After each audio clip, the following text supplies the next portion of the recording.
জমে আছে এবং এখানে 4টে দোষারি লার্ভা পাচ্ছি। কি শিখিয়েছিলাম লার্ভা কটা দোষ শিখিয়েছিলাম প্রথম দোষ।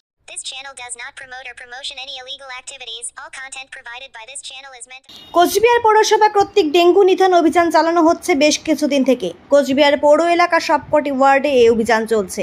শনিবার এই অভিযানে কাজকর্ম এবং এই অভিযানের উন্নয়ন দেখতে কোচবিহারে পৌঁছা ডেভেলপমেন্ট অথরিটির দায়িত্বে থাকা আধিকারিকরা। কোচবিহার পৌর এলাকার বেশ কয়েকটি ওয়ার্ডে এদিন তারা পর্যবেক্ষণ চালান। কোচবিহার পৌরসভার পৌরপ্রধান রবীন্দ্রনাথ বলেন, দীর্ঘদিন থেকেই কোচবিহার শহর পৌর এলাকায় ডেঙ্গু প্রতিরোধে কাজ করে চলেছে কোচবিহার পৌরসভা। এর আগেও বেশ কয়েকটি প্রশিক্ষণ কর্মসূচি আয়োজন করা হয়েছিল এই সংগঠনের মাধ্যমে। আজ সকাল থেকে সংগঠনের আধিকারিক স্নেহা ম্যাডাম এবং তার দল কাজকর্ম খতিয়ে দেখছেন। মূলত কোচবিহার পৌর এলাকায় বেশ কিছু জায়গা জমি রয়েছে যা বেড়া অথবা ইটের গাঁথুনি দিয়ে ঘেরাও করা রয়েছে, অথচ সেখানে কেউ থাকে না। এই এলাকায় অন্যান্য বাসিন্দারা নোংরা আবর্জনা ফেলে এবং সেখান থেকে ডেঙ্গুর মশা উৎপাদন হচ্ছে।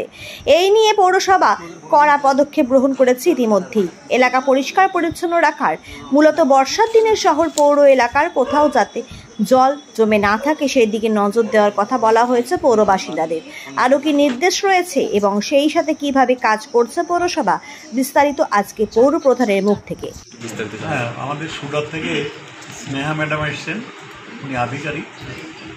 ডেঙ্গু বিজয় অভিযান যেটা চলছে, ডেঙ্গুকে, ম্যালেরিয়া, চিকুনগুনিয়াকে নির্মূল করার জন্য পৌরসভার পক্ষ থেকে যে লাগাতার অভিযান চলছে সেই ব্যাপারে তিনি এসছেন। আমাদের অনেকগুলো ট্রেনিং ক্যাম্পও করিয়েছেন, আমাদের ভিজিটি টিমকে নিয়ে, নিম্ন সাথীদের নিয়ে, হেলথের ওয়ার্কারদের নিয়ে, সবাইকে নিয়ে করেছেন। তিনি 3-4 দিন হলে আছেন এখানে। আজকে তিনি 12 নম্বর ওয়ার্ড এবং বিভিন্ন এলাকায় ভিজিটে গেছেন। তিনি যেটা দেখেছেন, বিভিন্ন বাড়িতে ঢুকে যে ফুলের টব, তার মধ্যে জল জমে আছে, তার মধ্যে ডেঙ্গুর লার্ভা পাওয়া গেছে। বাড়ির ভিতরে ফল পাড়ে জল জমে রয়েছে, সেখানে ডেঙ্গুর লার্ভা রয়েছে। এবং বাড়ির আনাচে কানাচে অব্যবহৃত কিছু জিনিসপত্র রয়েছে, কিছু বড় বড় প্লাস্টিকের কী বলবো ওটাকে, কন্টেনার এরকম রয়েছে ভাঙাচোরা, বাড়ির কোথাও এক কোণে ফেলে রেখেছে, সেখানে জল জমে জমে মানে লার্ভার জন্ম নিয়েছে। তো আমাদের নির্মল সাথী, নির্মল বন্ধু এবং ভিজিটি টিম এবং হেলথের টিম যখন যাচ্ছে, আমরা যখন ওটা ফেলে দিতে চাইছি নিয়ে গিয়ে, তখন আমরা ওরা দিচ্ছে না, ঝগড়াঝাটি করে, নানা রকম কথাবার্তা বলে।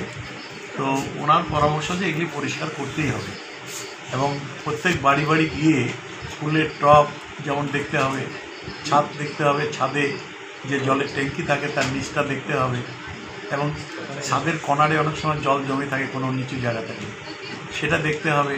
শহরের বিভিন্ন প্রান্তে অনেক জায়গা কিনে চারদিকে বাঁশের বেড়া বা ইটের দেওয়াল দিয়ে রাখা হয়েছে বছরের পর বছর, সেখানে ঝাড় জঙ্গল হয়ে যাচ্ছে।